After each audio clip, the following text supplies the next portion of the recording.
Assalamualaikum warahmatullahi wabarakatuh. Terima kasih atas kesempatannya. Nama saya Ananda Salsabila dengan nomor induk mahasiswa 2019-210533. Di sini saya akan mempresentasikan tentang OJK. Jadi yang pertama adalah teoritis. Yang pertama, di bawah bank sentral itu lebih baik karena apa? Jadi yang pertama itu bank lebih perlu bank sentral karena kewajiban bank sentral menjadi alat likuid. Lalu yang kedua, bank sentral perlu bank untuk proses transmisi kebijakan. Proses transmisi kebijakan itu adalah mekanisme yang menggambarkan tindakan Bank Indonesia melalui perubahan-perubahan instrumen moneter dan target operasionalnya yang mempengaruhi berbagai variabel ekonomi dan keuangan sebelum akhirnya berpengaruh ke tujuan akhir inflasi. Mekanisme tersebut terjadi melalui interaksi antara bank sentral, perbankan, dan sektor keuangan serta sektor real. Lalu selanjutnya adalah the fragility of bank yang berasal dari sifat bisnis bank. Lalu yang terakhir itu adalah customer protection, yaitu bank sentral menjadi pengontrol paling kuat yang mewakili deposan. Selanjutnya adalah peran baru bank sentral. Jadi ada beberapa peran baru bank sentral. Yang pertama adalah menjadi stabilitas sistem keuangan, yang kedua adalah pengawasan makroprudensial, dan yang terakhir adalah systemic risk regulator. Yang pertama, stabilitas sistem keuangan. Jadi yang dimaksudkan stabilitas sistem keuangan adalah sebuah sistem keuangan yang dikatakan tidak stabil apabila sistem tersebut telah membahayakan dan menghambat kegiatan ekonomi. Ada pula arti lain dari stabilitas sistem keuangan, yaitu sistem keuangan yang stabil adalah sistem keuangan yang kuat dan tahan terhadap berbagai gangguan ekonomi, sehingga tetap mampu melakukan fungsi intermediasi, lalu melaksanakan pembayaran dan menyebar risiko secara baik.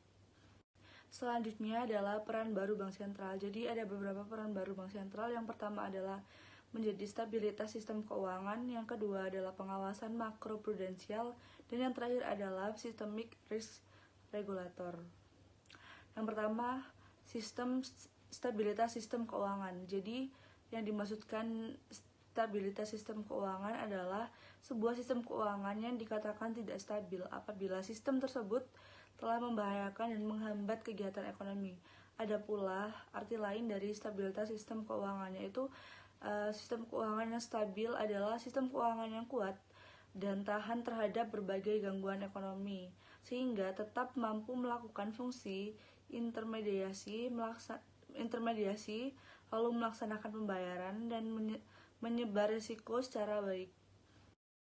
Lalu selanjutnya adalah ciri SSK, yaitu stabilitas sistem keuangan. Yang pertama itu secara efisien memfasilitasi alokasi sumber daya dari waktu ke waktu dari deposan ke investor dan alokasi sumber daya ekonomi secara keseluruhan.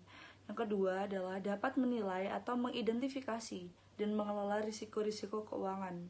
Lalu yang terakhir itu ada dapat dengan baik menyerap gejolak yang terjadi pada sektor keuangan dan ekonomi. Lalu yang terakhir, kenapa sih SSK harus menjadi prioritas? Jadi alasan pertama yaitu pertumbuhan sektor keuangan yang lebih besar dibandingkan dengan sektor real. Lalu yang kedua adalah integrasi sistem keuangan global dan regional. Lalu yang ketiga ada kompleksitas sistem keuangan. Lalu yang terakhir yaitu perubahan komposisi dalam proses sistem keuangan, yaitu komposisi aset non-moneter menjadi yang lebih penting. Sekian presentasi dari saya. Bila ada kesalahan kata mohon dimaafkan. Selanjutnya akan dipresentasikan oleh rekan saya. Wassalamualaikum warahmatullahi wabarakatuh. Terima kasih atas kesempatannya. Perkenalkan, nama saya Salma Dirama Parwesti dengan NIM 2019-210538. Di sini saya akan melanjutkan presentasi dari teman saya. Tugas LPS yang pertama ada merumuskan dan menetapkan kebijakan pelaksanaan penjaminan simpanan. Yang kedua, melaksanakan penjaminan simpanan. Yang ketiga, ada merumuskan, menetapkan, dan melaksanakan kebijakan penyelesaian bank gagal yang tidak berdampak sistemik. Dan yang keempat, ada melaksanakan penanganan bank gagal yang berdampak sistemik. Yang kelima, merumuskan dan menetapkan kebijakan dalam rangka turut aktif memelihara stabilitas sistem perbankan. Wewenang LPS. Yang pertama, dan menetapkan dan memungut premi penjaminan. Kedua, menetapkan dan memungut kontribusi pada saat bank pertama kali menjadi peserta. Ketiga, melakukan pengelolaan kekayaan dan kewajiban LPS. Keempat, mendapatkan data simpanan nasabah seperti data kesehatan bank, laporan keuangan bank, dan laporan hasil pemeriksaan bank sepanjang tidak melanggar kerahasiaan bank. Kelima, dan melakukan rekonsiliasi, verifikasi dan konfirmasi atas data tersebut. Selanjutnya ada menetapkan syarat, tata cara, dan ketentuan pembayaran klaim. Lalu menunjuk, menguasakan, dan menugaskan pihak lain untuk bertindak bagi kepentingan atas nama LPS.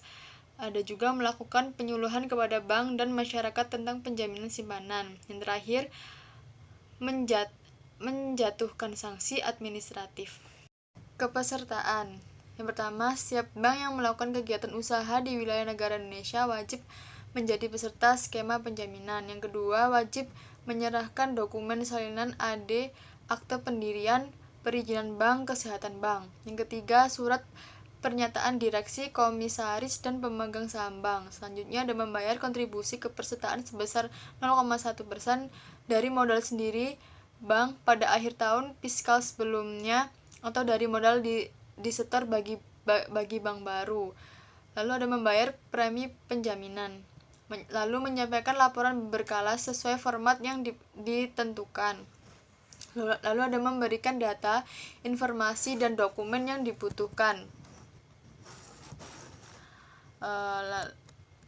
Lalu yang terakhir menempatkan bukti kepesertaan atau salinannya di dalam kantor bank atau tempat lainnya sehingga dapat diketahui dengan mudah oleh masyarakat. Terima kasih atas kesempatannya. Perkenalkan, nama saya Salma Dirma Prawesti dengan NIM 2019-210538. Di sini saya akan melanjutkan presentasi dari teman saya. Tugas LPS. Yang pertama ada merumuskan dan menetapkan kebijakan pelaksanaan penjaminan simpanan. Yang kedua, melaksanakan penjaminan simpanan. Yang ketiga, ada merumuskan, menetapkan, dan melaksanakan kebijakan penyelesaian bank gagal yang tidak berdampak sistemik. Dan yang keempat, ada melaksanakan penanganan bank gagal yang berdampak sistemik. Yang kelima, merumuskan dan menetapkan kebijakan dalam rangka turut aktif memelihara stabilitas sistem perbankan. Wewenang LPS. Yang pertama, dan menetapkan dan memungut premi penjaminan. Kedua, menetapkan dan memungut kontribusi pada saat bank pertama kali menjadi peserta. Ketiga, melakukan pengelolaan kekayaan dan kewajiban LPS.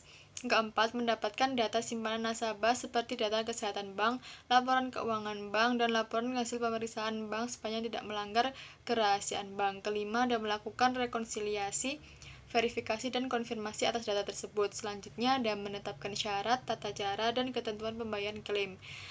Lalu menunjuk, menguasakan, dan menugaskan pihak lain untuk bertindak bagi kepentingan atas nama LPS. Ada juga melakukan penyuluhan kepada bank dan masyarakat tentang penjaminan simpanan. Yang terakhir, menjatuhkan sanksi administratif. Kepesertaan.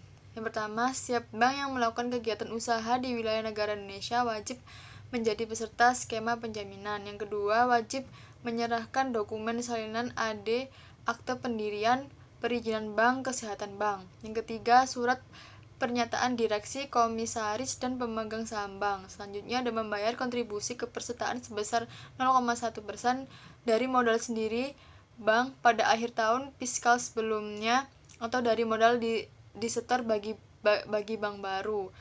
Lalu ada membayar premi penjaminan. Lalu menyampaikan laporan berkala sesuai format yang ditentukan. Lalu ada memberikan data, informasi, dan dokumen yang dibutuhkan. Lalu yang terakhir menempatkan bukti kepesertaan atau salinannya di dalam kantor bank atau tempat lainnya sehingga dapat diketahui dengan mudah oleh masyarakat.